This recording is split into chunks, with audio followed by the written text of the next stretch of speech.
और भारतीय संविधान निर्माता परम पूजनीय बाबा साहब डॉक्टर अम्बेडकर और बहुजनों के नायक मान्यवर साहब काशीराम महर्षि वाल्मीकि जी, बहुजन संतों महापुरुषों को कोटि कोटि नमन करते हुए और हमारे आदरणीय संत जितने भी मंच पर उपस्थित हैं उन सभी का सम्मान करते हुए उनके चरणों में शीश झुकाते हुए और यहाँ पर उपस्थित माताओं, बहनों, बुजुर्गों और नौजवान साथियों, आज मेरे लिए बड़ा ही सौभाग्य का दिन है कि आप लोगों का आशीर्वाद लेने का मुझे होने लगा है और इकट्ठा होकर अपने संतों महापुरुषों का गुणगान करने लगा है। तो मैं ये समझता हूं कि सामाजिक परिवर्तन अब बहुजन समाज इस देश के अंदर बड़े पैमाने पर करने जा रहा है। सामाजिक परिवर्तन जैसा सपना बाबा साहब डॉक्टर अम्बेडकर ने देखा था और जो सपना मान्यवर साहब काशीराम जी ने देखा, क्योंकि ये क्रांति सतगुरु रविदास जी महाराज जी ने 650 साल पहले जो की थी। जब गुरु रविदास जी को ये देखा, उन्होंने ये देखा कि देश और दुनिया के अंदर असमानता है, भेदभाव है, छुआछूत है, हमें तुच्छ समझा जाता है, हम लोगों को नाम दिया गया, दलित नाम दिया गया। तो बाबा साहब डॉक्टर अम्बेडकर के जो कारवा है, उसी कारवा को बाबा साहब डॉक्टर अम्बेडकर ने पूरा किया। परंतु सतगुरु रविदास जी महाराज जी ने 650 साल पहले वो कैसी व्यवस्था रही होगी कि एक इस बहुजन समाज में ही जन्मे एक ऐसे संत, जब बड़े बड़े राजाओं महाराजा को पता लगा कि बहुजन समाज में जन्मे एक ऐसे संत हैं जिन्हें परम ज्ञान है, बहुत बड़े पैमाने पर वो बुद्धिमान है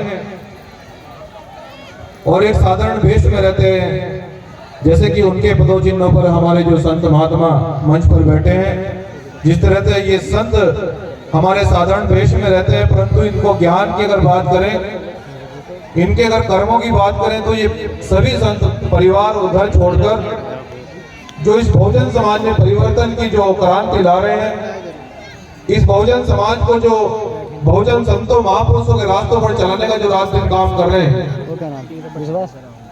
हमें इनके संघर्ष को समझना होगा। इनके संघर्ष को समझकर, क्योंकि 650 साल पहले बहुजन समाज के लोगों की कैसी व्यवस्था रही होगी, आए तो बाबा साहब डॉक्टर अम्बेडकर के, गुरु रविदास जी के इस देश के अंदर नहीं, पूरी दुनिया में पता नहीं कितने करोड़ों अनुयायी हैं। हम भी उन्हीं के अनुयायी हैं, उनके चरणों की धूल बनकर इस कारवा को आगे बढ़ाने का काम कर रहे हैं। लेकिन जब बड़े बड़े राजाओं महाराजा को पता लगा कि एक बहुजन समाज में ऐसा संत जिनको परम ज्ञान है, बहुत बुद्धिमानी है, साधारण भेष में रहते हैं, तो बड़े बड़े राजाओं महाराजाओं ने सवाल किया कि रैदास, तुम तो बहुत साधारण भेष में रहते हो और हम इस साम्राज्य के राजा हैं, हमसे ज्यादा ज्ञान है आपको, हमसे ज्यादा बुद्धि है आप में, लेकिन आप फिर भी साधारण भेष में रहते हैं। आपका जो सपना है वो क्या है, आप क्या चाहते हैं? तो सतगुरु रविदास जी ने यही कहा हम लोगों को कि ऐसा चाहूं राज में जहां मिले सभी कौन और छोट बड़े सब समान बसे, गुरु रविदास रहे प्रसन्न। गुरु रविदास जी ने जब देखा कि हमारा समाज भेदभाव, छुआछूत, घरना, ऊंच नीच का जो शिकार रोज होता है, हम इसमें परिवर्तन चाहते हैं कि सब समान हो, सब समान हो, सबको रोजी मिले, सबको रोटी मिले। गुरु रविदास जी, जो गुरु रविदास जी ने बेगमपुरा राज की स्थापना की, बेगमपुरा राज का मतलब है कि सबके पास रोटी होनी चाहिए, सबके पास रोजगार होना चाहिए, सबके पास घर होना चाहिए। ये बेगमपुर राज की बाबा साहब ने ये सपना देखा था और इस सपने को जितना उन लोगों ने संघर्ष किया, फिर छत्रपति साहूजी महाराज जी ने संघर्ष किया, ज्योतिबा फुले साहब ने संघर्ष किया, बाबा साहब डॉक्टर अम्बेडकर ने आकर बहुजन समाज में उस क्रांति को, उस समानता को, जिस आंदोलन की शुरुआत गुरु रविदास जी ने की, उस आंदोलन को बाबा साहब डॉक्टर अंबेडकर संविधान में पूरा लिख देते हैं, असमानता खत्म कर देते हैं, ऊंच नीच भेदभाव बाबा साहब डॉक्टर अंबेडकर संविधान लिखकर उसको खत्म कर देते हैं। लेकिन बहुजन समाज के लोगों, आज जो वर्तमान में जो हमारा समाज है, ये बड़ी खुशी की बात है कि आज हमारा समाज वो बहुजन संतों महापुरुषों के नाम पर इकट्ठा होने लगा है। इसका मतलब वो परिवर्तन चाहता है। इसका मतलब जो शिक्षा का अधिकार बाबा साहब डॉक्टर अंबेडकर ने हमको दिया, वो उसको पढ़कर गुरु रविदास जी को समझ गया है। लेकिन एक सवाल है मेरा बहुजन समाज के लोगों आपसे, क्या आप जानते हैं कि हम लोग इस देश के अंदर 90% हैं? क्या हम लोग जानते हैं कि इस देश के अंदर सबसे बड़ा अगर किसी का इतिहास है, इस देश के अंदर सबसे बड़ा कोई संतों और महापुरुष हैं, तो बहुजन समाज के लोग, अगर आपको नहीं पता हो तो हम बता देते हैं। जितने संत और महापुरुष इस बहुजन समाज में आए, जिन्होंने हमारे देश को एक नई पहचान देने का काम किया, चाहे वो गुरु रविदास जी हो, चाहे वो महर्षि वाल्मीकि जी हो, चाहे वो अशोक सम्राट हो, ज्योतिबा फुले साहब हो, छत्रपति साहूजी महाराज हो, बिरसा मुंडा हो, पेरियार जी हो, फातिमा शेख हो, झलकारी भाई हो, जितने भी समय समय पर संत और महापुरुष आए, सबने सामाजिक परिवर्तन किया है। और गुरु रविदास जी कोई एक मनुवादी व्यवस्था के खिलाफ थे। गुरु रविदास जी, ये समझना पड़ेगा हमें कि गुरु रविदास जी कैसे शासन चाहते थे, कैसा देश चाहते थे। गुरु रविदास जी एक आंदोलनकारी संत थे जो समानता चाहते थे। लेकिन मैं बड़ी पीड़ा के साथ मुझे ये कहना पड़ रहा है कि आज भी हमारा समाज पीछे क्यों है। ये सवाल है आपसे, और खासकर मेरी माताओं बहनों से ये सवाल है कि आज भी हमारा समाज, जब हमारे बहुजन संत महापुरुष इतना बड़ा परिवर्तन कर सकते हैं, जब वो इतना बड़ा इतिहास लिख सकते हैं, जब बाबा साहब डॉक्टर अंबेडकर इस भारत देश को सबसे बड़ा ग्रंथ भारतीय संविधान दे सकते हैं, जब गुरु रविदास जी बड़े बड़े राजा महाराजा को झुका सकते हैं, तो आप पीछे क्यों? ये सवाल वो इसलिए बहुजन समाज के लोगों कि हमने संतों महापुरुषों को जानने की कोशिश नहीं करी।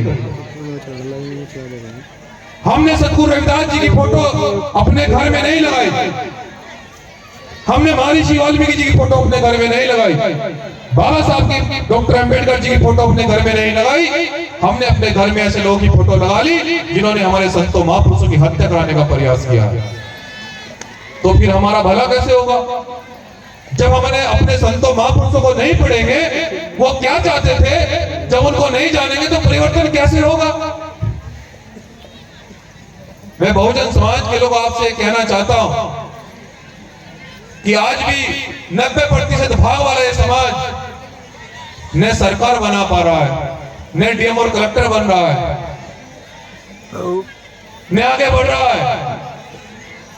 लेकिन संतों महापुरुषों के नाम पर इकट्ठा होने लगा। ये हमारे लिए बहुत महत्वपूर्ण और बड़ी उपलब्धि है।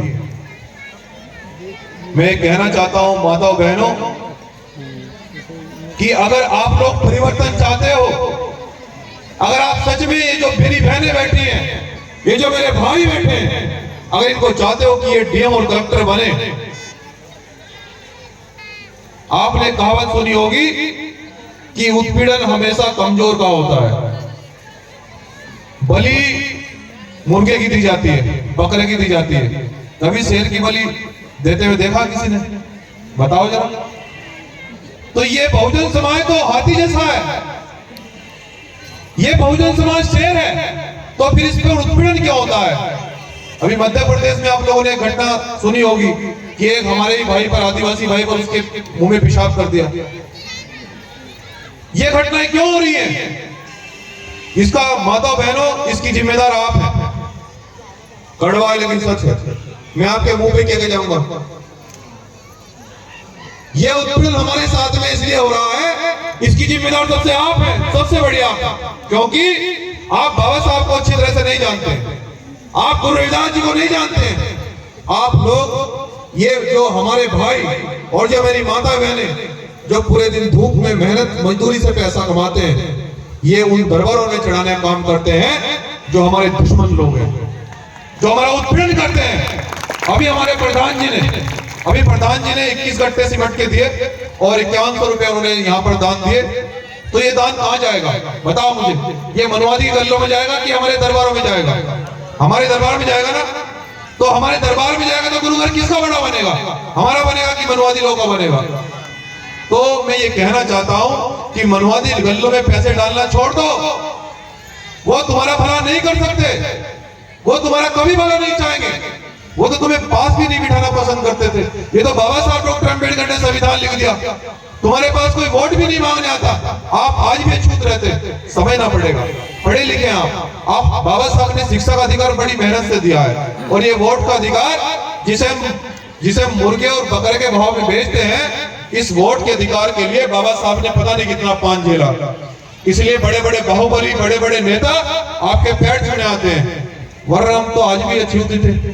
क्या कोई अगर हमारे वोट का अधिकार नहीं होता, बड़े बड़े धन्ना सेठ हमारे मोहल्लों गली में आते वोट मांगने के लिए? बताओ, नहीं आते हैं ना। तो ये जो क्रांति गुरु रविदास जी ने करी है, इस क्रांति को बाबा साहब ने आगे बढ़ाकर, मानर साहब काशीराम जी ने आगे बढ़ाकर, लेकिन इस क्रांति को रोकने के लिए जितना पैसा आप मनुवादी गल्लों में डालने का काम कर रहे हो, और वो पूंजीपति हो गए हैं, वो लोग अपने बच्चों को विदेश में पढ़ा रहे हैं, और जब आप मेहनत और मजदूरी का पैसा उन मनुवादी गल्लों में डाल देते हो तो तुम्हारे पास तो कुछ नहीं बचा। आपके बच्चे कहाँ पढ़ेंगे? प्राइमरी में पढ़ेंगे। और प्राइमरी में पढ़ाई होती है? बताओ, प्राइमरी में तो 12 बजे तो दलिया बनता है, और दलिया खाकर बच्चे घर जाते हैं। तो डीएम कलेक्टर कोई अनपढ़ बनता है? कैसे बनेंगे ये बहनें मेरी डीएम कलेक्टर? बताओ कैसे परिवर्तन होगा समाज में? जितना मैं जानता हूं कि मेरा समाज मेहनत का समाज है, ईमानदार कौम है, बहुत मेहनती है, लेकिन इस ताकत को आप गलत दिशा में उपयोग क्यों करना चाहते हैं? आप समझ क्यों नहीं रहे हैं? मैं ये कहने के लिए आया हूं आपको, बहुजन समाज के लोगों, मेरी माताओं बहनों, अगर किसी ने अगर आपका भला क्या होता, ये जो बुजुर्ग बैठे हैं, जिस समय संविधान नहीं था, इन लोगों से पूछो कि इनको कितनी लाठियां लगती थी, कोई न्याय देने वाला नहीं था। आप किसी की हिम्मत है कि आपको कोई परेशान करे? आप किसी की हिम्मत है कि आपको कोई अपमान कर दे? संविधान उसका इलाज कर देगा। और अब तो तुम्हारे भाई इतने मजबूत हैं, ऐसा कोई जिला नहीं जो हमसे हिला नहीं, जानते हैं आप लोग। तो इसलिए मैं कहना चाहता हूं कि अपने संतों महापुरुषों को जान लो, अगर भला चाहते हो। मैं ज्यादा बड़ी अपनी बात को न करते हुए बहुजन समाज के लोगों, मैं ये कहना चाहता हूं कि एक रोटी कम खाना, लेकिन अपने बच्चों को जरूर पढ़ाना। बच्चे के पैर में चाहे चप्पल ना हो, लेकिन बैग में किताबें पूरी होनी चाहिए, तब सामाजिक परिवर्तन होगा। जो क्रांति गुरु रविदास जी ने शुरू करी, अगर आप उस बेगमपुरा राज को, अगर आप उस सपने को पूरा